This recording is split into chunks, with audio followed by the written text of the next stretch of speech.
Hello out there, my name is Laolu Akonde and you are on to Inside Sources.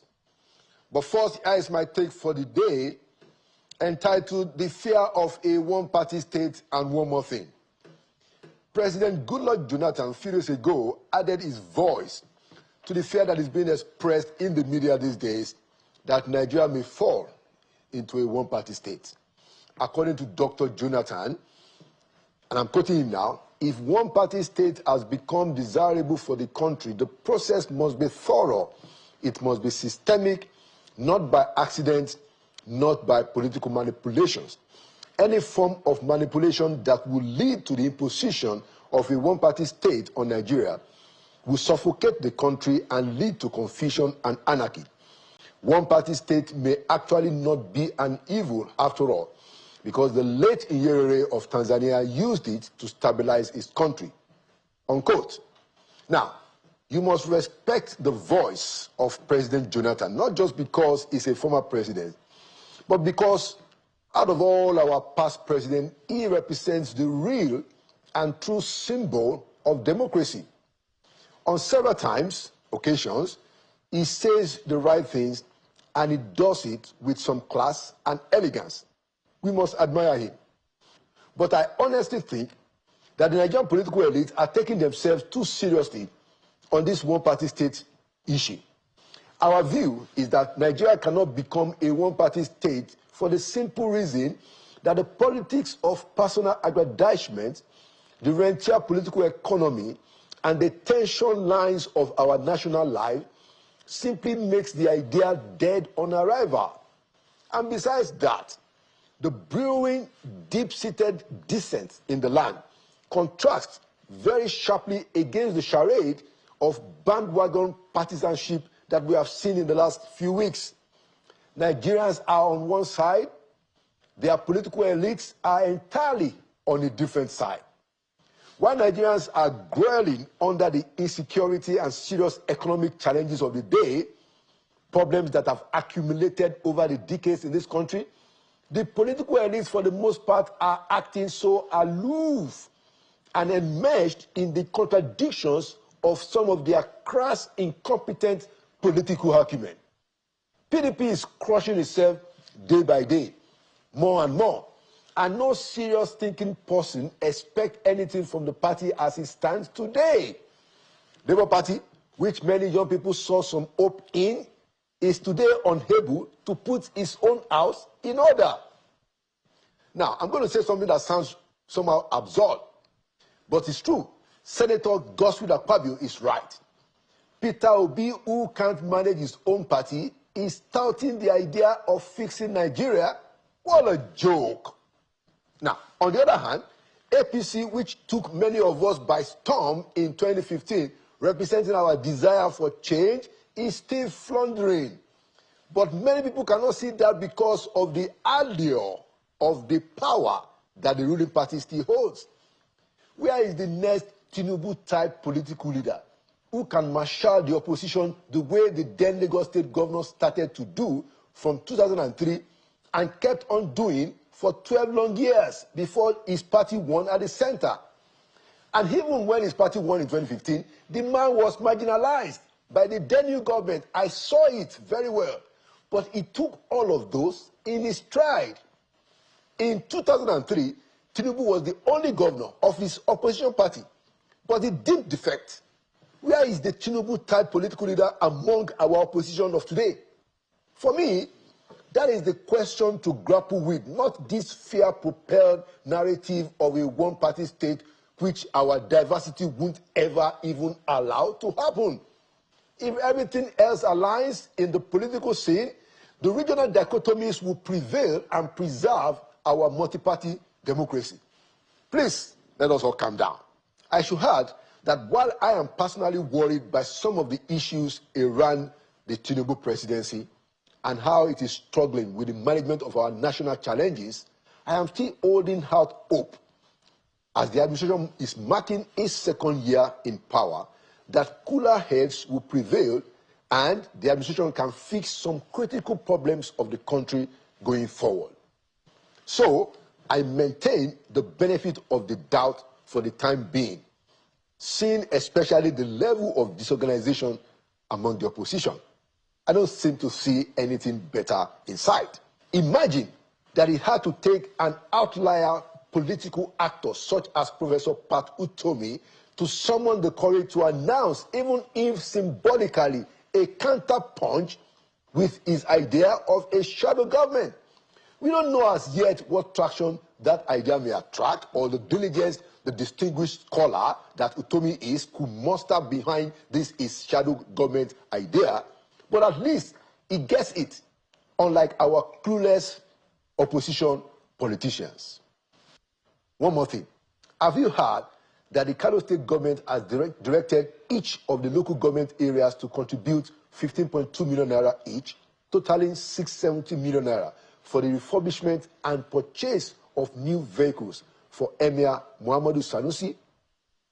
Now, that is ridiculous. On what authority is the governor of Kano ordering the local government to meet this financial obligation?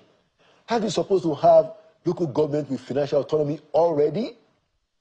Besides that, is this kind of expenditure not the same like the show of insensitivity, the type that we have also seen and criticized at the federal government, where, for instance, over 20 billion was used to build a new house for the VP, even though Aguda House is still very fitting?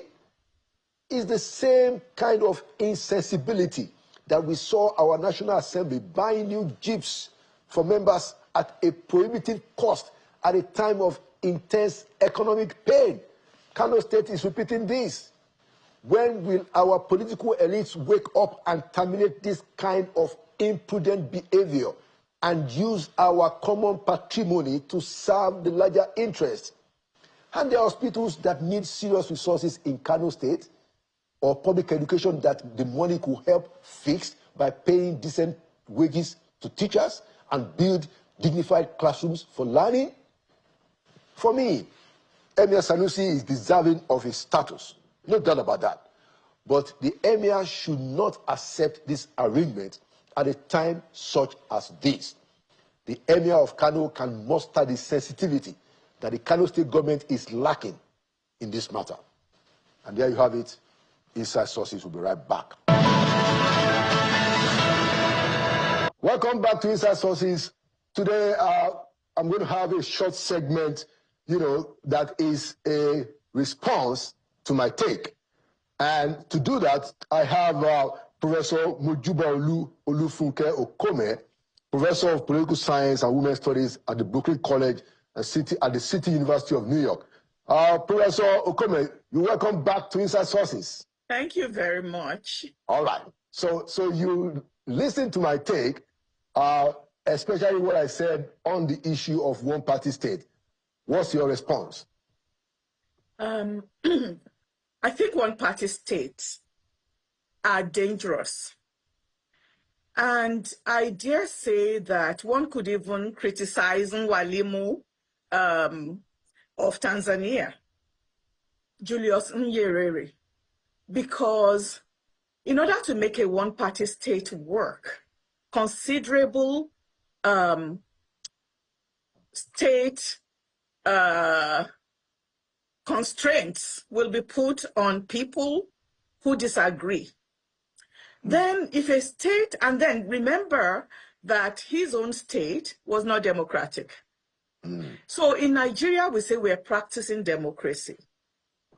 It is actually, the scholars of democratization always celebrate when another party wins election. And when this, there's a rotation in terms of how elections are won. Now, when everybody jumps on the bandwagon of the ruling party and say that they are now APC, I think it is dangerous. And I don't even think that, we should be admiring the machinations of the people who are able to force the opposition into oblivion. I think one of the things that indicates is that an oligarchy that is very, very specific is in control.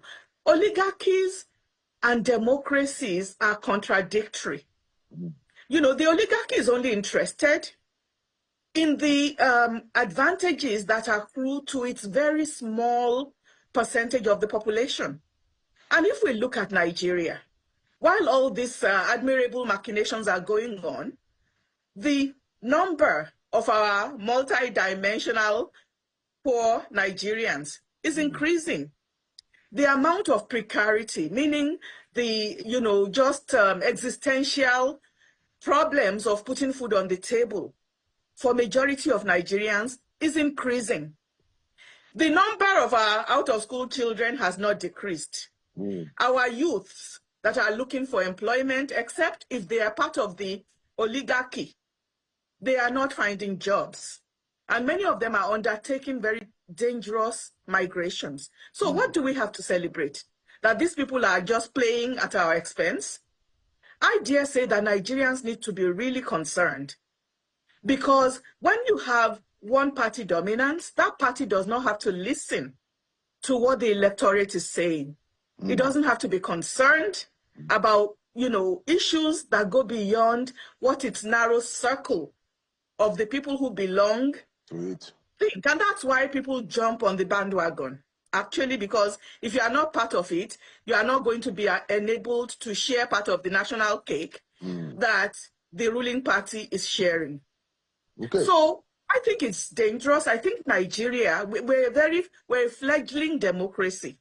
And if we see what is happening in the US, we should actually be alarmed and say, if this can happen in the US, my dear brother, it can happen in Nigeria. You know, so that's what I think in short. Okay. I mean, I have more to say. I know. You are a professor of political science. No, I mean, but I also don't. I don't think that one party state is desirable in Nigeria. And my view is that I don't think it's going to happen. But the question I'd like to ask you now is, what stops the opposition leaders and the opposition politicians in Nigeria? What stops them from actually organizing themselves and giving the current ruling party a good fight? Because I haven't seen that, Prof. Yes, I heard you on that. And the reason why I'm pushing back so hard and using the US as example is to show you that even in a mature democracy, what the Americans thought was impossible has happened. So there's nothing like impossibility. Let's rest that. What is stopping the opposition? Well, you know, so there's a tendency when there's collective action to be organized of people trying to free ride, you know, because if you free ride, you can immediately derive the benefits from your action. If you plan and you know, it takes a lot more work, it takes more resources. And let's be clear, politics in Nigeria requires a lot of money. Many people don't have it. The people in government tend to capture the money, okay? And I'm not going to even go into that because it is a really complex issue. You know, many people talk about corruption. I think it goes beyond that. It's state capture, it is kleptocracy, and it is also recruiting, using those resources to recruit, you know, members of an alliance. So if we don't see that going on, then I think we're really misguided. That the state uses resources to increase the fold of the people who will support the ruling party, you know, and other actors don't have access to those resources. So that's one of the things that's stopping them. The other thing is this tendency to free ride. And the third thing, and you know, so scholars who also look at power, they talk about bandwagoning. You know, so when something seems to be a winning coalition, people kind of bandwagon because the cost of bandwagoning, the cost of free riding is less than the cost of deliberately planning to knock off the very powerful or maybe Leviathan-like coalition. So this is what is stopping people. And you know, also many good people refuse to enter politics I'm one of them, because it's a sliding slope. If you want to win, you are going to have to enter into some nefarious alliances. You are going to have to do some really, maybe unethical things, or be on the edge of unethical things. You are going to be struggling against the mainstream. So this is why you don't see the groundswell. Now, does opposition not exist? I think it does exist, but because it's not powerful, it is not going to be, valorized the way the president's coalition is being valorized. It's not everything that happens that is reported, you know that, Yeah. So I'm sure that there is opposition in Nigeria. I'm sure that the media will ignore the opposition because it's not the powerful thing. And then there are ways in which also powerful interests in Nigeria ensure that their news is reported and prioritized and other news is ignored. This happens all over the world, not just in Nigeria. So I know there's opposition. I know the opposition is not strong. I know that the reason is because of bandwagoning and, and free riding. And because the actors that are controlling the state, they are monopolizing all the sources of money and power. So if you don't join them, you are losing. Great. And smart people then decide to, if you can't win it, you join them. Okay. Excellent. One last thing, I wanted you to also comment, because I know that you are one of those who have spoken out quite forthrightly on the Senator Natasha Akpoti-Uduaghan versus the Senate President. Where things are on that case, how do you see it going forward? What's your take on where the issue is right now? I think we're at a stalemate. And frankly, the only people who know what happened are Senator Natasha Akpoti-Uduaghan and the Senate President. And, I hope that the Senate, the first time I talked about this, I said that the Senate has a responsibility to follow due process, to do investigations in a way that external observers would see that they are a respectable institution that takes their own rules seriously, that take the rule of law in Nigeria seriously. So for me, that's still where I am. I want the Senate to do what it is charged to do constitutionally. I want it to act as if it takes democracy and its own responsibilities within our fledgling democracy seriously. And whatever happens, I think that the Senate President needs to recuse himself from the process so that, objective analysts can respect the process. Okay, yeah, at least an objective process. But do you believe the story of the friend of Natasha who said that she recorded her and all of those disclosures that were made? Actually, this lady is also in the U.S. I see that as allegations. I don't see it as proven. I don't, what does have been in the U.S.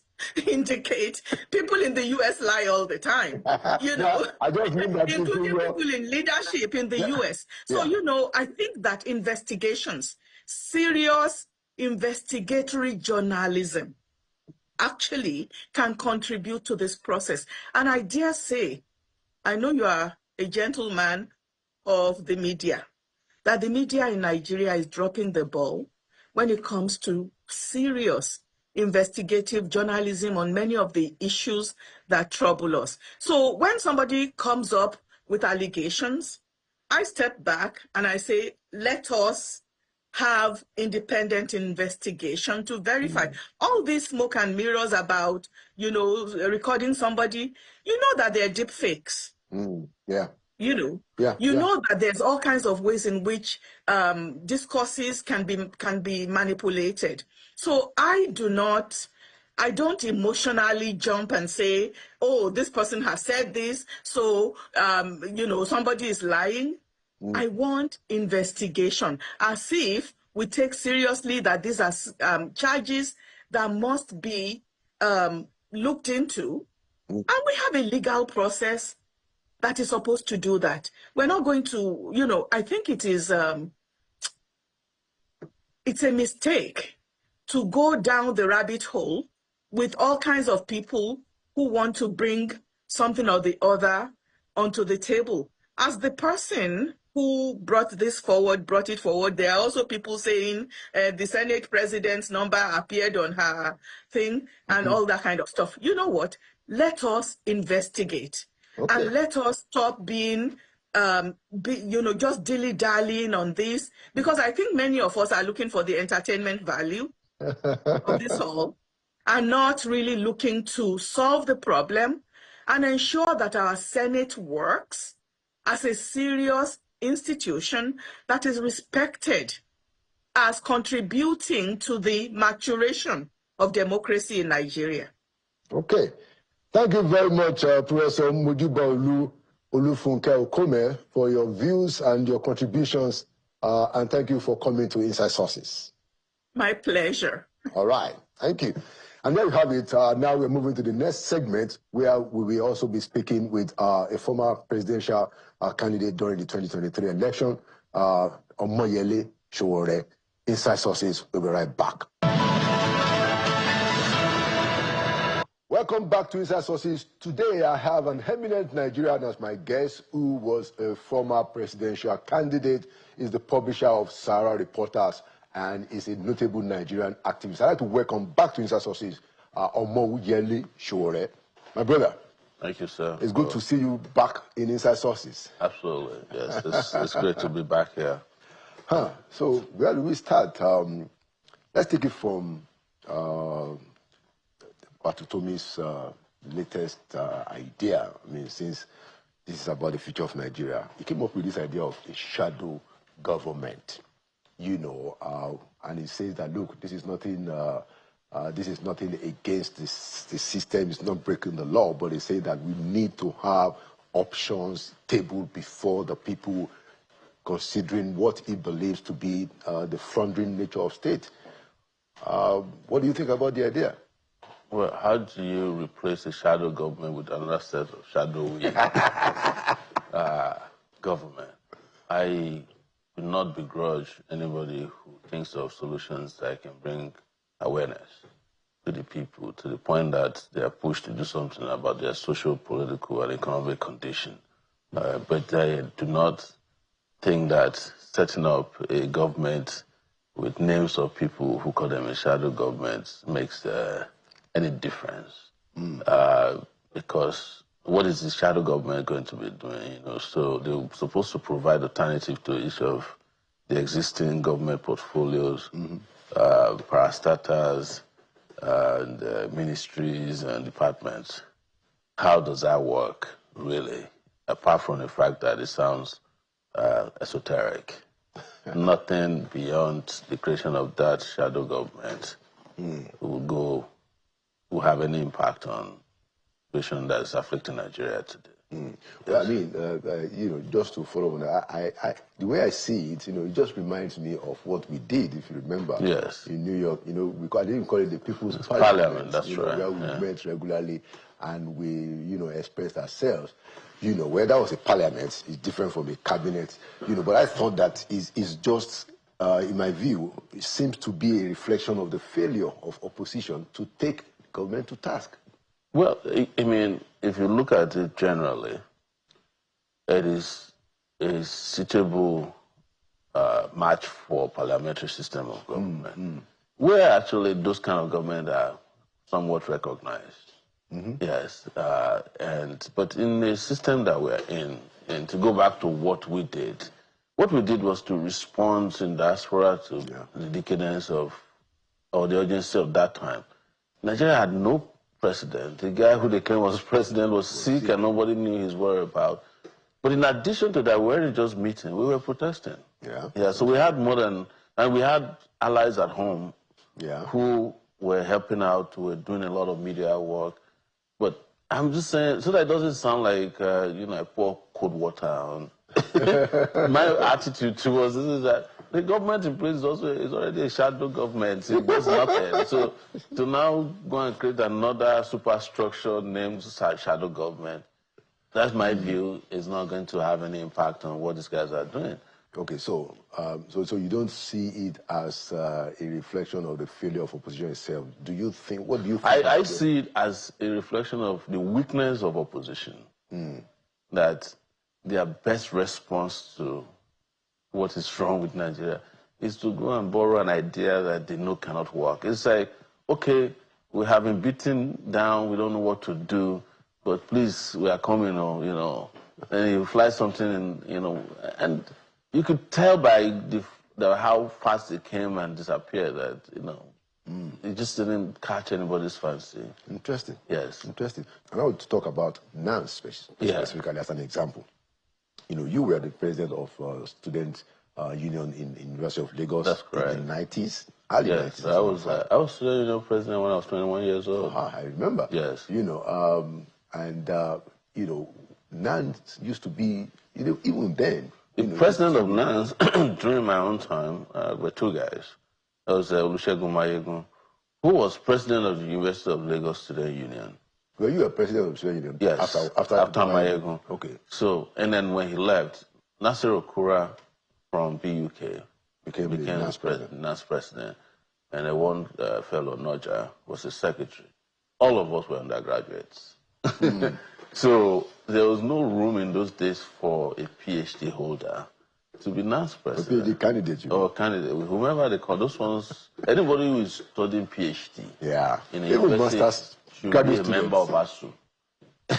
Because what people must understand is that the moment you start your master's degree, you are already, if you want to, in the US, put in some kind of academic research or a supportive role to a professor in case you want to become a professor. Right. That's how. I was a professor for 8 years with a master's with an MPA. So how do I go back to the University of Lagos, register for an MSc in or PGD?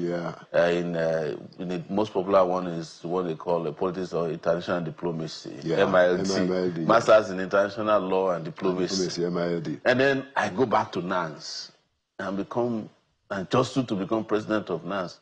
It is unbelievably dishonest and disgraceful. It's very interesting. And that they even try to defend it is the worst thing that I've ever heard, But the truth is that they actually go register so that they can take over NANS.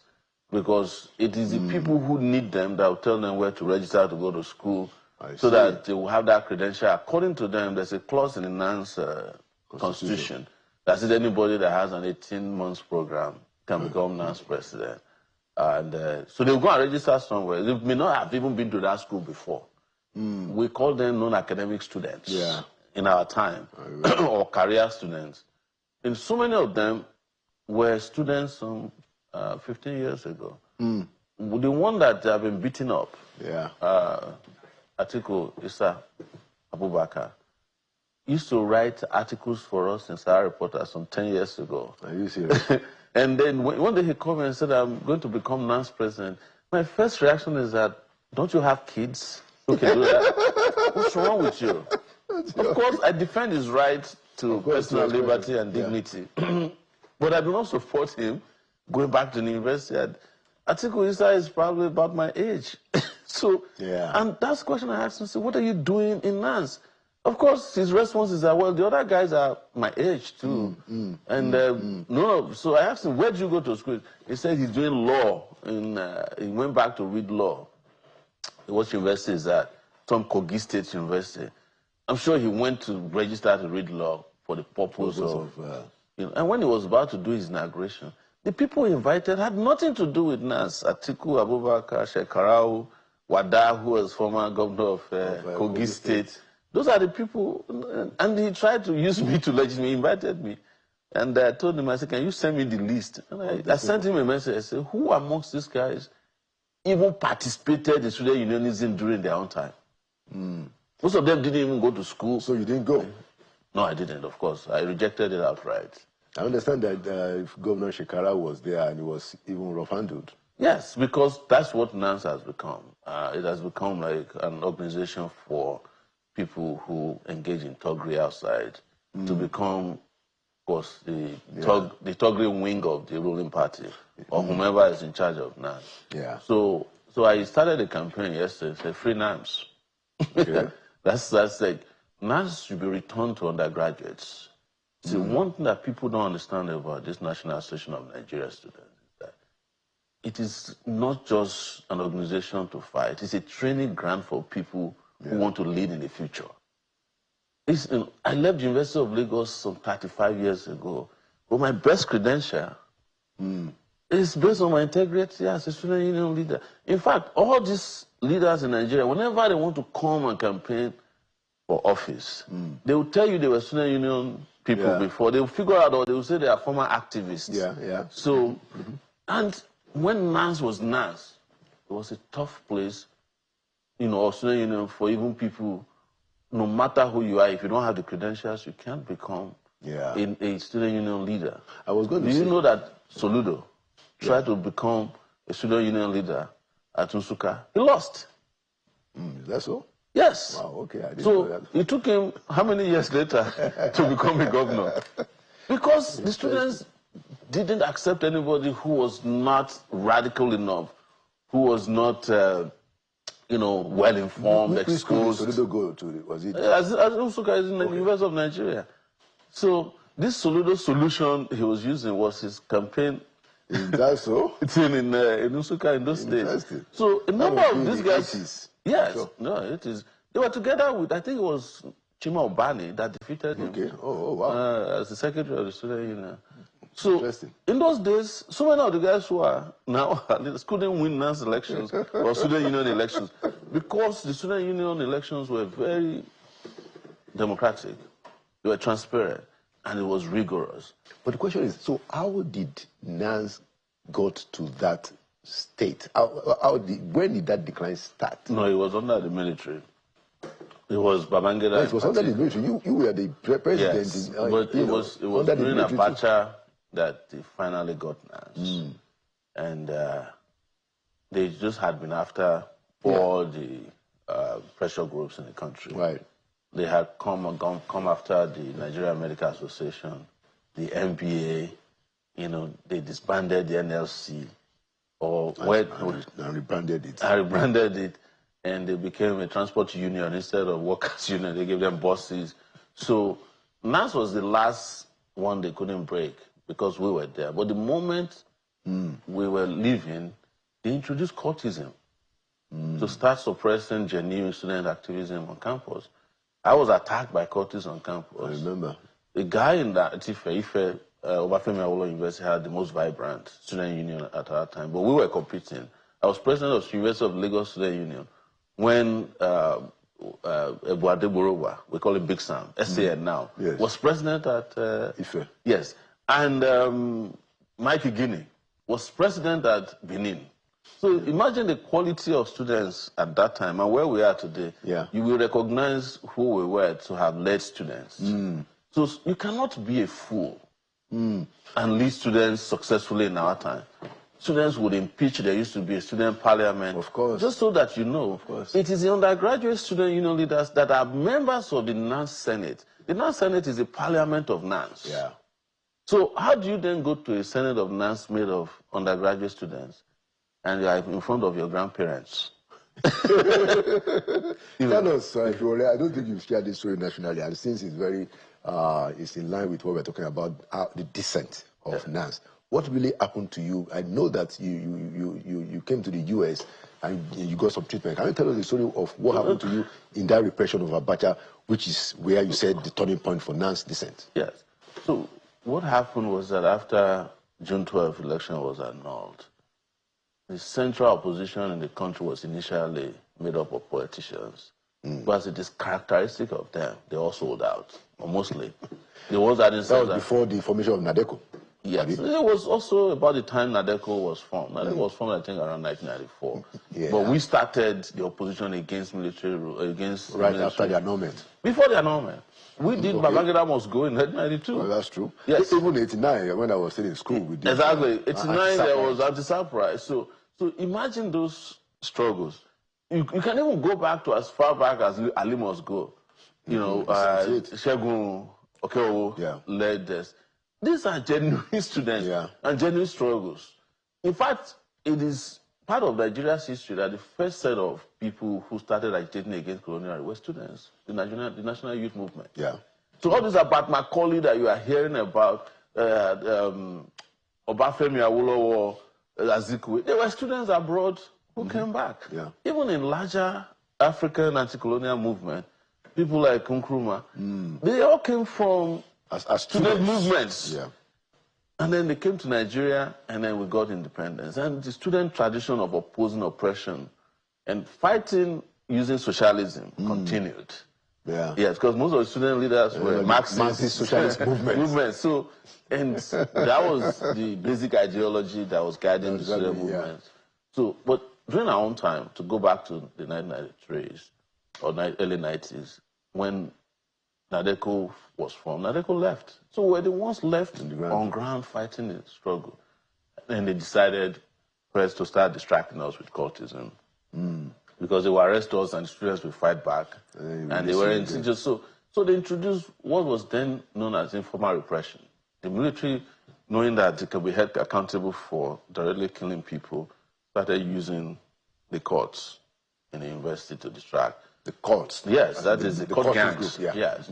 So on our campus, it just flooded our campus one time. And we said, no, this is not going to happen. And we did our research and discovered that a lot of them are children of the rich and military guys outside. They were in they were on campus funding the gangs. And so we confronted them. So I was attacked by the gangs. But before I was attacked by the gangs, I had also been arrested severally. I'd had several queries and suspensions called at me because I spent 2 years as student union president. Okay. Because of June 12th. In your own view, how can we get that Nigeria of late 80s, early 90s that stood firmly against military dictatorship? How can we get that kind of society back? You have experience in this, but what's your take? Of course. You see, let me address quickly what civil society is. Civil society of today is not the civil society of those days. In fact, part of the problem that Nigeria was confronted with during military rule and as we were exiting was to have allowed what became civil society to be what it is, which is all these non-governmental individuals who just created organizations and asked, every one of them said they will fight for human rights, they will fight against oppression. But it's all about conferences, and how many conferences you can attend. And so many times it's the same people that attend each other's conference and then you get grants and a lot of them become rich off of it. So that civil society also cannot, because the people who are giving you grants also don't want you to become a social movement. There's no grantee or grantor that funds social movements. They don't want you to destabilize or flow to the West.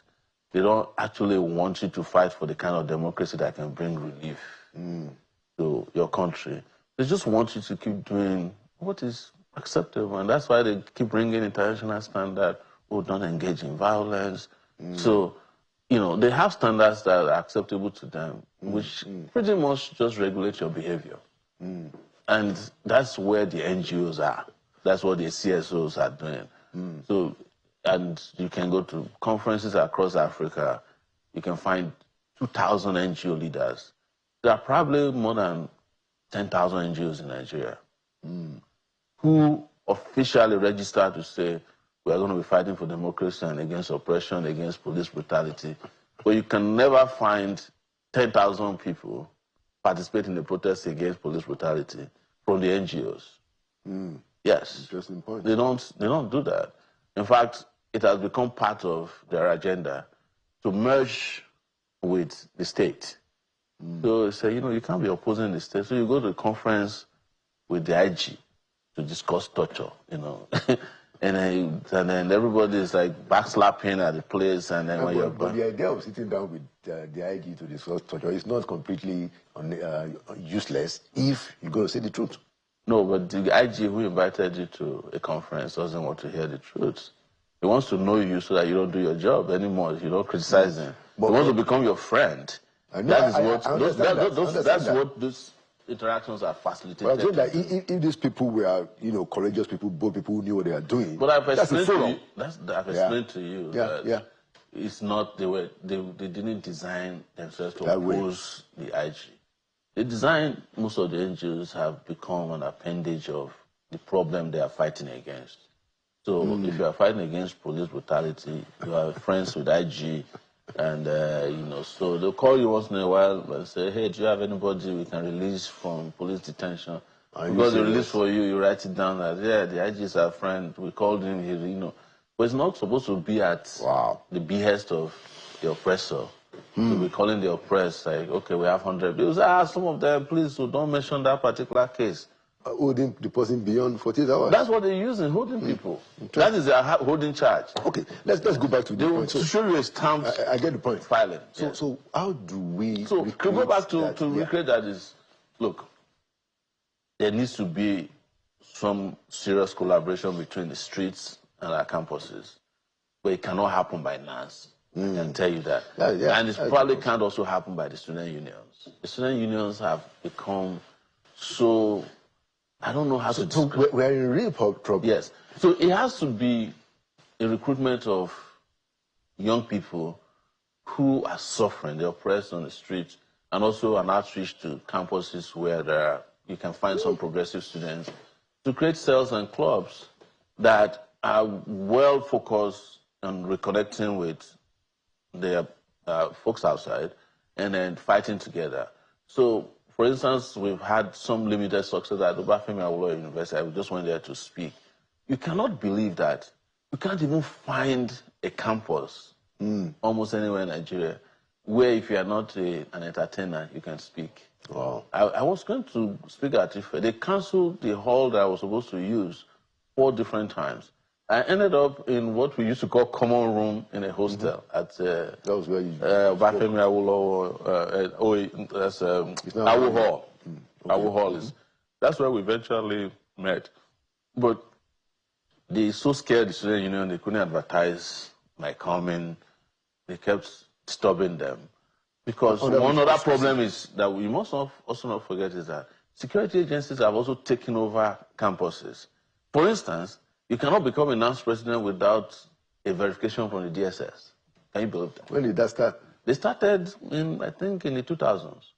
So the DSS is the one who verifies who can be. So if they disqualify a NAS president based on his radical antecedents, he's gone. Are you serious? Yes. And then NAS no longer hold their convention on campuses. It's held at the old parade ground here in Abuja. So for you to get there, you must be armed to the teeth. And you must have some money. And you have money. So they would have decided who is becoming president. There's no year in which NAS had a convention at the old parade ground that there's no shooting.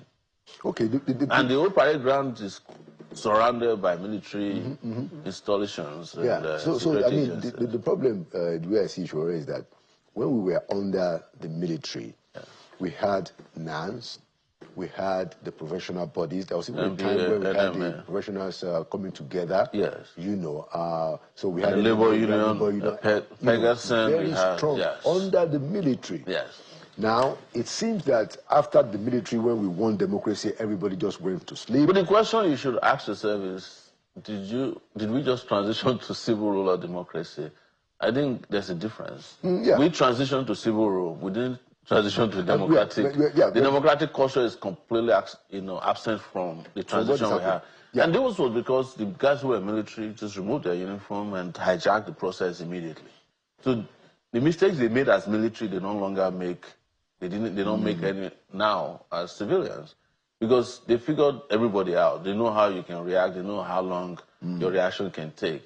And I was saying this to you when we started the conversation before we came even online here, that they have now mastered even the strategy of creating opposition for themselves. So sometimes you just think that somebody is opposing the ruling government. They are not. They put them out there so that the real opposition cannot emerge. Interesting. Because you say, okay, they're already opposing them, now what do we need to do? And they are the loudest. You see them in every TV station. A few weeks later, they are saying that, oh, you know, I have now seen and understood the system better, and, you know, democracy is the best. So before you know it, they have offered them appointments. Yes. Okay, so let's look into that a little bit. But I wanted to say about the military is that, you see, the enemy was well defined during military rule. It was the military. Yes. They were well defined, and we knew how many there were. There weren't plenty. You know. And we could identify them. So we had the head of state. We were not confused. Yes, we had the military armed forces ruling council. We had military administrators. But now, you can't even count how many enemies against the people you have, because it includes, you know, every official and the people who claim to be the advisors, and whether they are special advisors or assistants. They are in thousands sabotaging everybody. They have infiltrated society. So, and then there's a general confusion as to whether this is democracy or not. But on top of that, is how they have weaponized poverty, of course. So whoever wants to go out and fight now has to consider what happens when the fight is over. What if I get arrested? What if I get killed? Nobody supports you if anything goes wrong with you anymore. The support system, for instance, I go back to NANS, that NANS used to have, is non-existent. We used to be able to, during our time, I got expelled twice. We used to meet at Becker's office at number 8 in Maria Street. And we said, look, the lawyer assigned to me, I don't want it. I want this person. Some of us will say, no, we are too big for small lawyers. They should ask Gani to defend us. That was how comfortable we were with the external support. But now, which lawyer can you really go to, apart from Femi Falana, who is probably overwhelmed, who can provide pro bono services for students? No, you don't have that. We have more lawyers now, but not even the Nigerian Bar Association will get involved with cases of repression. When I was detained in 2019, the NBA did not make a statement about my detention. But the U.S. Bar Association, the American ABA, was sending delegation to court each time I appeared. Look at that. But the Nigerian Bar Association never even mentioned that I was... Very signal. Yes. Very signal. So that support system is also something we have to look at. Very critical. Yeah. So let's come home now to 2027. Yes.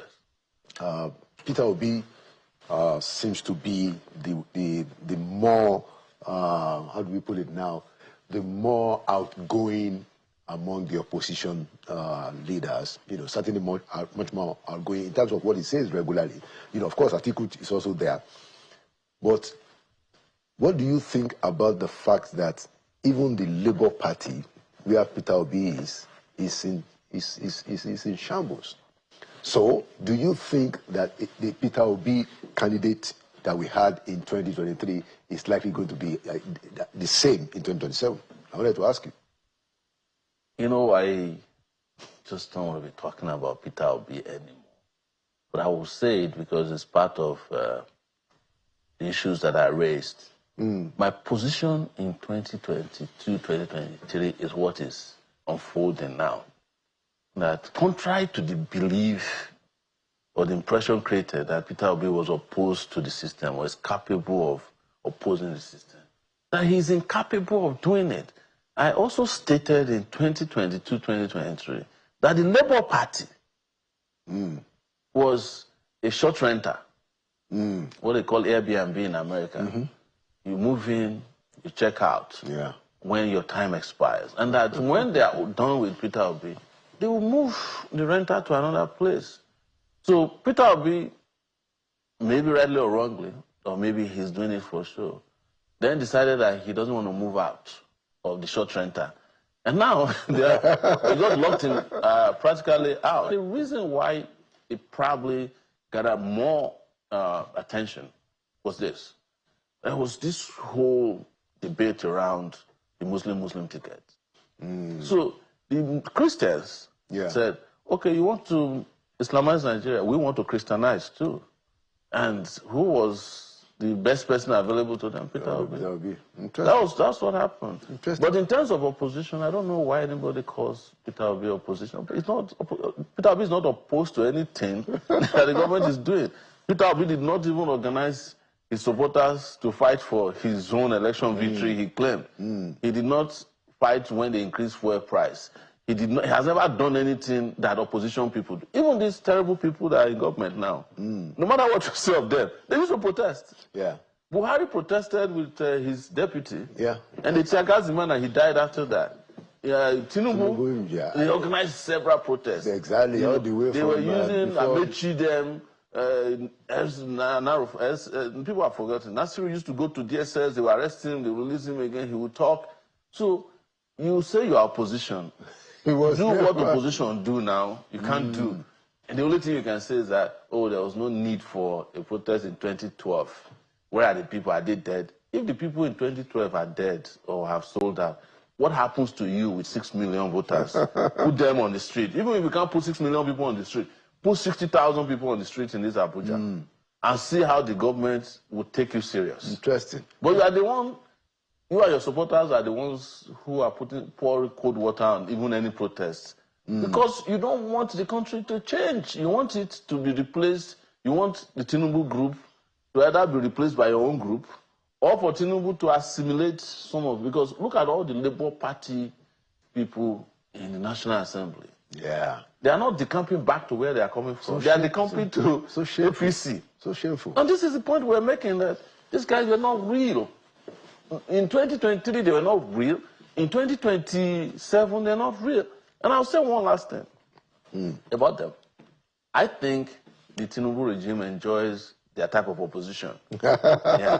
So you see that any time they seem to be phasing out, they'll throw red meat at them because they know that this is the kind of opposition that doesn't pose any threat.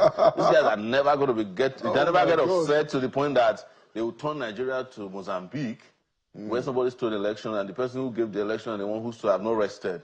You know, so even countries like Uganda, you know, Bobby Wine now, they're giving hell to the people, the dictators. So you have them here. You say you're opposition leader that is all, you know, attending.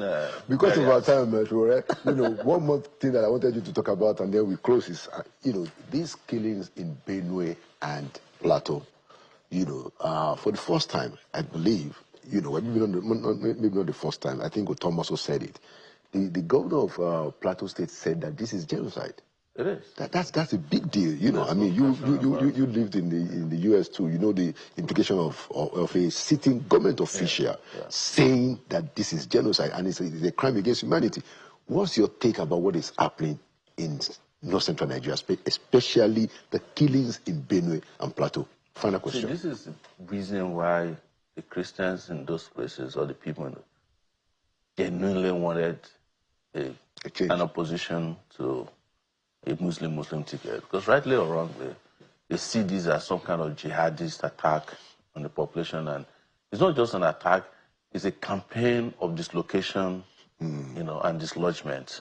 The people have been driven away from their ancestral land. And the moment they take it over, systematically, they change the name of the place and occupy it.